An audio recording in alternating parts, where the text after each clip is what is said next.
बिस्मिल्लाहिर्रहमानिर्रहीम। अस्सलाम वालेकुम। Welcome back to the channel. I hope आप सब खैरियत से होंगे।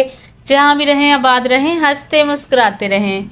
नौशाइन किचन में आज मैं आपसे शेयर करूंगी भिंडी की बहुत ही मज़ेदार और आसान सी रेसिपी। जिस तरह से ढाबों पे और रेस्टोरेंट वगैरह में भिंडी बनती है, बिल्कुल उसी स्टाइल में बनाएंगे।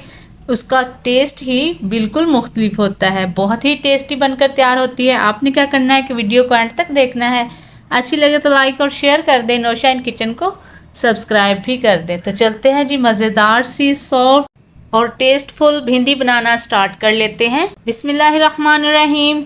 उसके लिए सबसे पहले तो यहाँ पे हमने 1 किलो भिंडी ली है, जिसे इस तरह से 1/2 इंच के क्यूब्स में कट कर लिया है। जो भिंडी के छोटे पीसीस होंगे उनको थोड़ा बड़ा कट करेंगे, क्योंकि जब हम फ्राई करेंगे तो जो छोटे पीसीस होते हैं वो जल्दी फ्राई हो जाते हैं और जो बड़े बड़े पीसीस होते हैं वो थोड़ा ज़्यादा टाइम लेते हैं। इसीलिए जो छोटी भिंडी होगी उसे थोड़ा बड़ा कट करेंगे।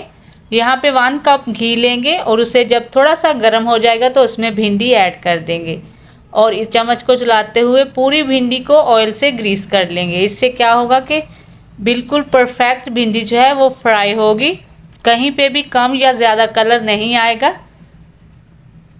ये छोटी छोटी बातें होती हैं, अगर इनका ख्याल रखा जाए तो रेसिपी बहुत ही परफेक्ट और मज़ेदार बनकर तैयार होती है।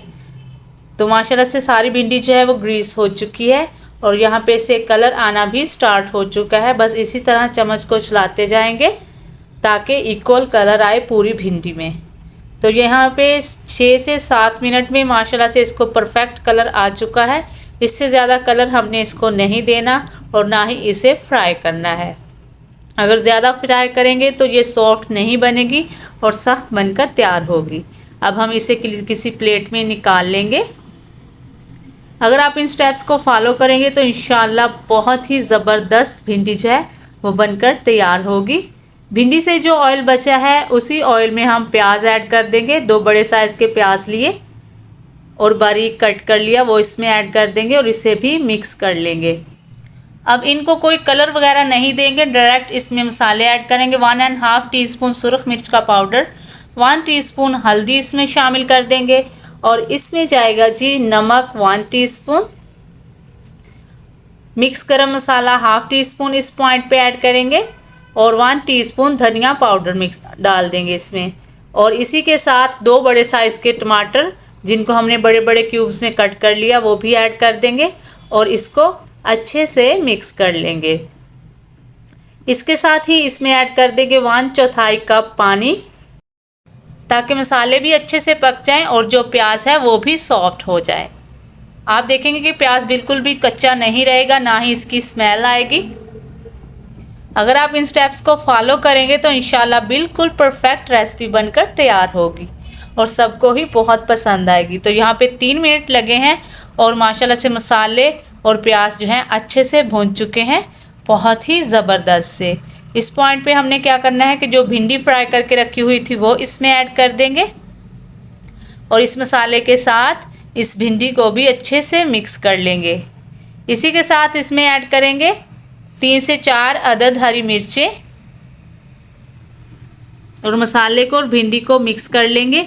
माशाल्लाह से बहुत ही ज़बरदस्त और लजीज सी भिंडी बनकर तैयार होगी इंशाल्लाह।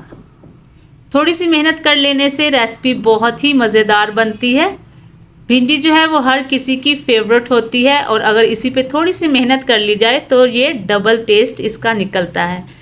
थोड़ा सा गरम मसाला स्प्रिंकल करेंगे और धनिया स्प्रिंकल करके इसे कवर लगा देंगे और दम पे रख देंगे 6 से 7 मिनट के लिए। तो माशाल्लाह से देखें जी 7 मिनट हमने इसको दम पे रखा है और बहुत ही ज़बरदस्त सॉफ्ट सी भिंडी जो है वो बनकर तैयार हो चुकी है, बिल्कुल ढाबा स्टाइल। तो देखें जी बिल्कुल भी भिंडी जो है वो टूटी नहीं है, एक एक पीस जो है वो आपको इसका अलग नज़र आएगा। तो ज़बरदस्त सी भिंडी स्पाइसी मज़ेदार और टेस्टी सी तैयार हो चुकी है। तो चले जी अब हम इसे सर्विंग प्लेट में निकाल लेते हैं और आपको दिखाते हैं कि कितनी खूबसूरत और मज़ेदार सी भिंडी जो है वो बनकर तैयार हुई है। तो देखें जी कितनी खूबसूरत लग रही है माशाल्लाह से। उम्मीद करती हूँ आज की रेसिपी भी आपको पसंद आई होगी। रेसिपी अगर ज़रा सी भी अच्छी लगी है तो इसे लाइक और शेयर करें नौशाइन किचन को सब्सक्राइब भी कर दिया करें। अगर आप हमारे चैनल पे नए हैं तो चैनल को सब्सक्राइब करने के साथ साथ बेल आइकन को ज़रूर प्रेस किया करें और प्यारा सा कमेंट भी किया करें। इससे हमारी हौसला अफजाई होती है और हमें पता चलता है कि हम कैसा काम कर रहे हैं। तो आपके प्यारे से कमेंट का मुझे इंतज़ार रहेगा। अगली रेसिपी तक दीजिए इजाज़त। अपना और इस चैनल का बहुत सारा ख्याल रखिए। आयशा को भी हमेशा अपनी दुआ में याद रखिए। अल्लाह हाफिज़।